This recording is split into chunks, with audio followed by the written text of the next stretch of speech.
Hey guys, welcome to the Neat demo room here in Dubai, and what I would like to show you quickly is some new features that are coming to the Neat board.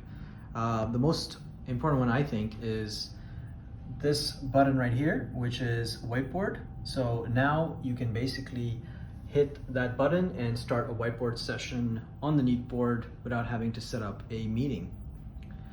Another great new update is that we can now pair the Neat pad to a Neat board, which means that you can start controlling the device from the Neat pad rather than having to go up to the Neat board.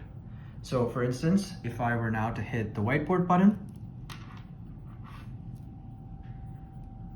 it would automatically start the whiteboard session, and someone can go up and start collaborating if they wish to.